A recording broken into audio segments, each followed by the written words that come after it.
Bonjour à tous et bienvenue sur votre chaîne Conception routière avec Mossab. Aujourd'hui, on va s'intéresser à un sujet qui fait partie de notre quotidien, mais auquel on ne pense pas toujours, la conception routière. Comment sont pensées et construites les routes que nous empruntons tous les jours? C'est un monde fascinant, un mélange de sciences, de technologie et de psychologie humaine. Alors, attachez vos ceintures, on part pour un voyage au cœur de l'ingénierie routière. Quand on pense à une route, on imagine souvent une simple bande de bitume. Mais en réalité, c'est bien plus complexe. Chaque route est le résultat d'un processus de conception long et miraculeux, qui commence bien avant que la première pelleteuse n'arrive sur le terrain. Tout débute par une étude approfondie. On analyse le trafic existant et on essaye de prédire son évolution.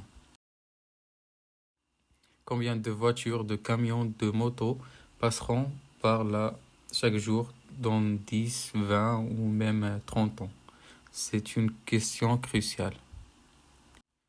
Pour y répondre, les ingénieurs utilisent des modèles de simulation très sophistiqués. Ils collectent des données sur les déplacements des gens, les zones d'habitation, les pôles d'activité économique comme les usines ou les centres commerciaux. L'objectif est de comprendre les flux de circulation pour concevoir une route qui soit non seulement capable d'absorber le trafic actuel, mais aussi de s'adapter aux besoins futurs. On ne construit pas une route pour 5 ans, mais pour des décennies. Une fois qu'on a une idée claire du trafic, il faut choisir le tracé. Où la route va-t-elle passer exactement? C'est un véritable casse-tête. Il faut tenir compte du relief du terrain. On essaye d'éviter les pentes trop rapides ou les virages trop serrés qui peuvent être dangereux et augmenter la consommation de carburant des véhicules. On utilise pour cela des cartes topographiques détaillées et des relevés faits par des géomètres. Le but est de trouver le chemin le plus sûr, le plus économique et le plus respectueux de l'environnement possible. Et l'environnement, justement, est au cœur des préoccupations. On ne peut plus construire une route comme on le faisait il y a 5 ans. Chaque projet doit faire l'objet d'une étude d'impact environnemental. On évalue les effets de la future route sur la faune, la qualité de l'air et de l'eau. Par exemple, si une route doit traverser une forêt, on va chercher des solutions pour préserver au maximum l'écosystème. Cela peut passer par la création de passages à faune, ces ponts ou tunnels qui permettent aux animaux de traverser en toute sécurité. On étudie aussi l'impact sonore pour les riverains. Personne n'a envie d'habiter à côté d'une autoroute bruyante. Des solutions existent comme la pose d'écran anti-bruit ou l'utilisation de revêtements de chaussées spéciaux qui absorbent le son. La conception routière moderne, c'est vraiment chercher le meilleur compromis entre les besoins de mobilité des humains et la protection de notre planète. Passons maintenant à la structure même de la route. Sous la couche de bitume que l'on voit, il y a tout un mille de matériaux, ce qu'on appelle structure de la chaussée. Il est composé de plusieurs couches successives, la couche de forme, la couche de fondation et la couche de base. Chacun a un rôle bien précis. La couche de forme tout en bas assure la stabilité de l'ensemble sur le sol naturel. Au-dessus, les couches de fondation et de base répartissent les charges des véhicules pour éviter que la route ne s'affaisse. Le choix des matériaux pour ces couches est essentiel. On utilise les granulats comme du sable et de gravier qui doivent avoir des caractéristiques très précises de taille, de forme et de résistance. Ces matériaux sont compactés pour former une assise solide et durable. Une bonne structure de chaussée, c'est la garantie d'une route qui durera lentement, nécessite des réparations coûteuses et tout en haut, on trouve la couche de roulement.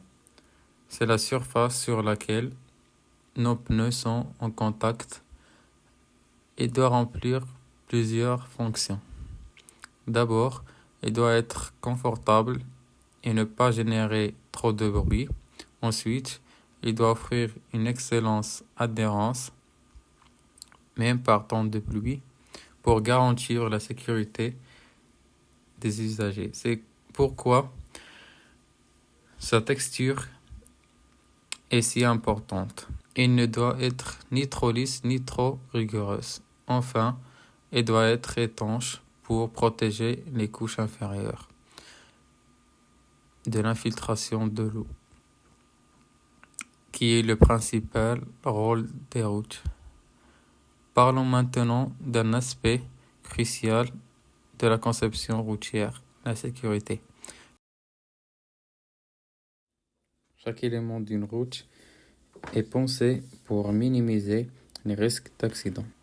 Prenez les virages par exemple. Le rayon calculé en fonction de la vitesse autorisée, plus la vitesse est élevée, plus le virage doit être large pour que les véhicules puissent le négocier sans problème. De plus, dans les virages, la route est légèrement inclinée vers l'intérieur. C'est ce qu'on appelle le dévers. Il aide les véhicules contre la force centrifuge, les voies d'accélération et de décélération sur les autoroutes sont aussi un excellent exemple de conception axée sur la sécurité. Elles permettent aux véhicules d'entrer ou de sortir des flux de circulation principale à une vitesse appropriée, sans créer de perturbations dangereuses. Leur longueur est calculée pour donner suffisamment de temps au conducteur pour s'adapter. La signalisation est un autre pilier de la sécurité routière. Les panneaux, le marquage au sol, les feux de circulation, tout ce système d'information guide le conducteur et lui indique les règles à respecter et à suivre et les dangers potentiels. Le dessin des panneaux, leur taille, leur couleur, leur emplacement, rien n'est laissé au hasard. Il doit être visible de loin, de jour comme de nuit, et compréhensible en une fraction de seconde. Par exemple, saviez-vous que la forme des panneaux a une signification? Les panneaux de danger sont triangulaires, ceux d'interdiction sont ronds et ceux d'indication sont carrés ou rectangulaires. Et que dire des ronds-points? Ils sont devenus très populaires car ils améliorent considérablement la fluidité du trafic et la sécurité par rapport aux carrefours traditionnels avec des feux. Dans un rond-point, les collets sont frontales ou à angle droit qui sont les plus graves, sont pratiquement impossibles. Les accidents qui s'y produisent sont généralement de simples accrochages à faible vitesse.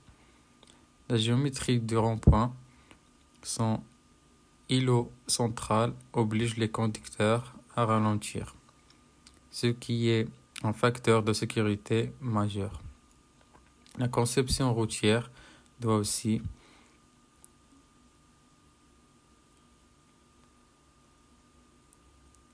penser à l'évacuation des eaux de pluie. Elles ont une légère pente transversale qu'on appelle le bombé, qui dirige l'eau vers les côtés. L'eau est ensuite collectée dans des fossés ou des caniveaux, puis dirigée vers des bassins de rétention. Ce bassin permettant de stocker l'eau temporairement et de le traiter avant de la rejeter dans le milieu naturel pour éviter la pollution. Aujourd'hui, la technologie vient révolutionner la conception routière. On parle de plus en plus de routes intelligentes. Imaginez des routes équipées de capteurs capables de détecter en temps réel les conditions météorologiques, la formation de verglas, un accident ou un bouchon. Ces informations pourraient être transmises directement à votre véhicule ou sur des panneaux messages variables pour vous avertir et vous proposer un itinéraire alternatif. Certaines routes expérimentent même la recharge par induction pour les véhicules électriques. Vous pourriez recharger votre batterie tout en roulant, ce qui lèverait un des principaux freins à l'adoption de la voiture électrique. C'est l'autonomie. On teste aussi des peintures routières photolumineuses qui se chargent de lumière le jour et brillent la nuit pour améliorer la visibilité sans consommer d'électricité. C'est un domaine en pleine effervescence. En conclusion, la conception routière est un art, est une science incroyablement complexe.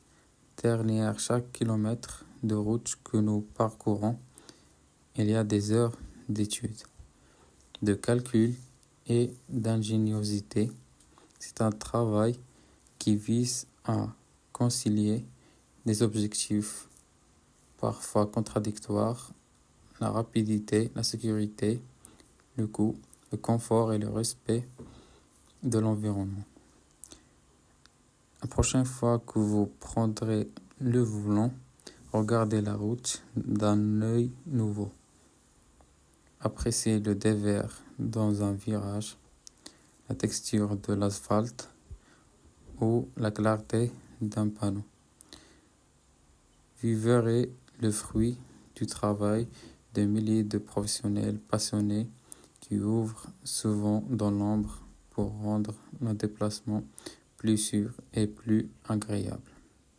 J'espère que cette vidéo prolongée dans le monde de la conception routière vous a plu. Si vous avez des questions ou si vous voulez qu'on aborde un aspect plus en détail dans une prochaine vidéo, n'hésitez pas à le dire dans les commentaires. Merci de nous avoir suivis et à très bientôt pour une nouvelle exploration. N'oubliez pas de vous abonner pour ne rien manquer.